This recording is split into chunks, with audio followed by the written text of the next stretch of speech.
சித்ரா சமையல். இன்றைக்கி நாம் புழுங்கல் அரிசி பாசிப்பருப்பு வச்சு கொஞ்சம் வித்தியாசமாக அரிசி கிச்சடி செய்ய போகிறோம். அது கூட சைட் டிஷ்ஷாக தக்காளி பச்சடியும் செய்ய போகிறோம். வாங்க இதுக்கு தேவையான பொருள் நம்ம இப்போ பார்க்கலாம். 200 கிராம் புழுங்கல் அரிசி எடுத்துக்கிறோம். 100 கிராம் பாசிப்பருப்பு எடுத்துக்கிறோம்.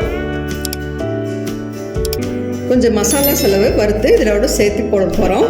அதனால் அந்த மசாலாவுக்கு தேவையான பொருளை இப்போ சொல்கிறேன். பட்டை 1 துண்டு, கிராம்பு 4, ஏலக்காய் 2, மிளகு 1 ஸ்பூன், சீரகம் 1 ஸ்பூன். இந்த எல்லாம் நம்ம வறுத்து மிக்சியில் நைஸாக பொடி பண்ணி எடுத்துக்கணும். கருவேப்பிலை 1 கொத்து, பெரிய வெங்காயம் 1 மீடியம் சைஸ் கட் பண்ணி வச்சுருக்குறோம். தக்காளி 1 கட் பண்ணி வச்சுருக்குறோம். பச்சை மிளகாய் 2, 3 பூண்டு பல் உரித்து வச்சுருக்குறோம். 1 துண்டு இஞ்சி கட் பண்ணி வச்சுருக்குறோம். மஞ்சள்தூள் 1/4 ஸ்பூன், கேரட் 2 கட் பண்ணி வச்சுருக்குறோம். இப்போ பச்சை மிளகாய், பூண்டு, இஞ்சும் நம்ம நைஸாக மிக்சியில் அடித்து எடுத்து வச்சுக்கணும்.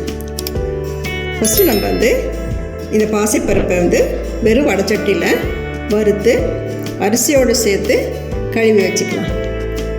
வாங்க இதை இப்போ செய்ய ஆரம்பிக்கலாம். ஸ்டவ்வில் அடிகனமான வடைச்சட்டி வச்சுருக்கிறோம். கேஸ் ஆன் பண்ணிட்டோம். சிம்மில் வச்சுக்கலாம். பாசிப்பருப்பை வறுத்து எடுத்துக்கலாம். ரொம்ப கருவி விட்டுறக்கூடாது.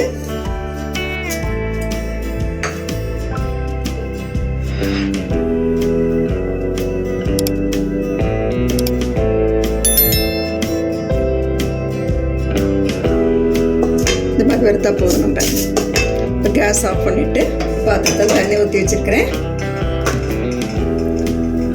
அரிசி போட்டுக்கலாம். புழுங்கல் அரிசி எடுத்து வச்சுருக்கேங்க. 200 கிராம் அதை போட்டுக்கலாம். இதோட வறுத்து வச்ச பாசிப்பருப்பு போட்டு நல்லா கழுவி வடித்து வச்சுக்கலாம். இந்த மாதிரி கழுவி வடித்து வச்சுருக்கிறோம். இதை பக்கத்தில் வச்சுக்கலாம். ஒரு மசாலா தயாரிச்சுக்கலாம். வடை சட்டியும் சூடு ஏறிடுச்சு. எடுத்து வச்சிருக்கிற பட்டை,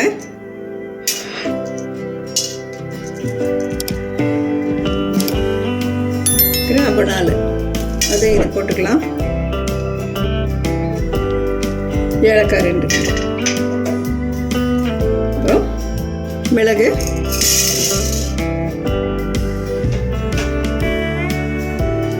சீரகம்,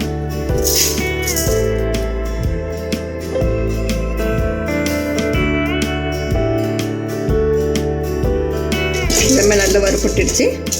இதை ஒரு தட்டில் போட்டுட்டு ஆற வச்சுட்டு மிக்ஸி ஜாரில் கொஞ்சம் குறகுறப்பாக அரைச்சி எடுத்துக்கலாம். வறுத்ததை ஆற வச்சு மிக்ஸி ஜாரில் நம்ம இந்த மாதிரி குறகுறப்பாக அடித்து எடுத்துக்கிட்டோம். எண்ணெய் ஒரு 5 ஸ்பூன் விட்டுக்கலாம். நீங்கள் நெய் வேணா கூட விட்டுக்கலாம். கருவேப்பிலை போட்டுக்கலாம். சிம்மில் வச்சுக்கலாம். வெங்காயம்,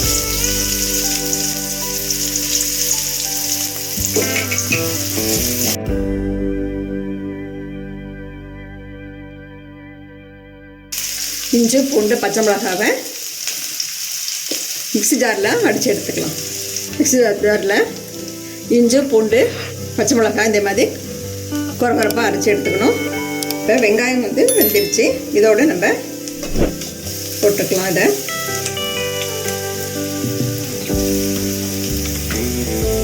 ஒரு நிமிஷம் வதக்கிக்கலாம். இந்த பச்சை வாசனை போகல, அதனால் கொஞ்சம் வதக்கிக்கலாம்.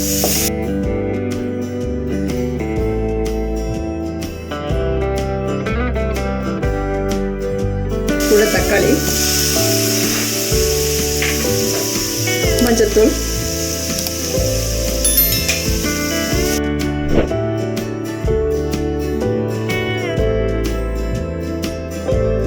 தூளுப்பு ஒரு 1/4 ஸ்பூன் போட்டுக்கலாம்.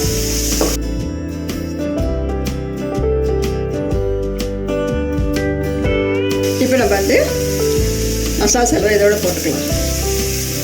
பட்டை, கிராம்பு, ஏலக்காயெல்லாம் வறுத்து பொடி பண்ணி வச்சுருக்கோம்ல, அதை இதோட போட்டு ஒரு கலரிடலாம். கேரட் போட்டுக்கலாம். நீங்கள் பட்டாணி கூட இதோட சேர்த்துக்கலாம். கேரட்டுக்கு பதில் பட்டாணி கூட இதோட சேர்த்துக்கலாம். இன்னும் டேஸ்ட்டாக தான் இருக்கும். இதை பக்கத்தில் வச்சுட்டு குக்கரில் நான் இதில் தான் நான் அரிசி சேர்த்துக்கிட்டேன். இதில் 400 ml தண்ணியை இதில் ஊற்றிக்கிட்டேன்.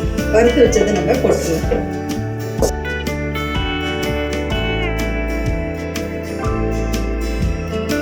அரிசி பாசிப்பருப்பு கழுவி வச்சிருக்கோம், அதை இது போட்டுடலாம். தேவையான உப்பு போட்டு நான் இப்போ 1 ஸ்பூன் போட்டுக்கிறேன். உப்பு பார்த்துட்டு நம்ம உப்பு தேவைப்பட்டால் போட்டுடலாம்.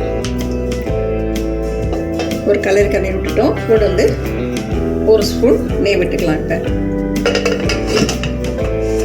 ஒரு 5 விசில் வந்ததும் கேஸ் ஆஃப் பண்ணிவிட்டு வெந்துருச்சான்னு பார்க்கலாம். 5 விசில் ஆயிடுச்சு பாருங்க. நல்லா வெந்திருக்கு. நல்லா கலரி விட்டுக்கலாம். இதோட கொஞ்சம் கொத்தமல்லி தலையை நம்ம போட்டுட்டு ஒரு கலரி கிளறிடலாம்.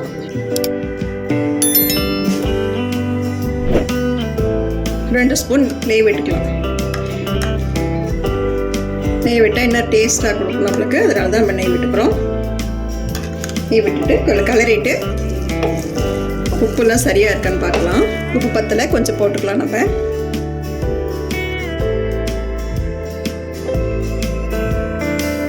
நல்லா கலரி விட்டுட்டு இது நம்ம ஒரு பவுலில் மாற்றிக்கலாம். சூப்பராக வந்திருக்கு. சுவையான அரிசி கிச்சடி ரெடி ஆகிடுச்சு. பவுலில் மாற்றிக்கிட்டோம். ரொம்ப டேஸ்ட்டாக வந்திருக்கு. இந்த மாதிரி வித்தியாசமாக நீங்களும் உங்கள் வீட்டில் செஞ்சு பாருங்கள்.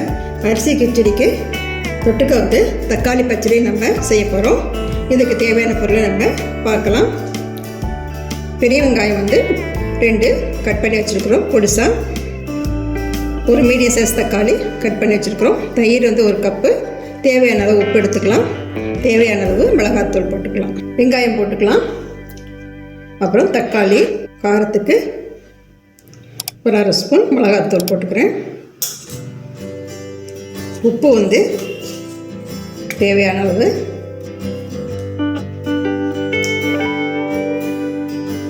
நல்லா கலந்து விட்டுக்கலாம்.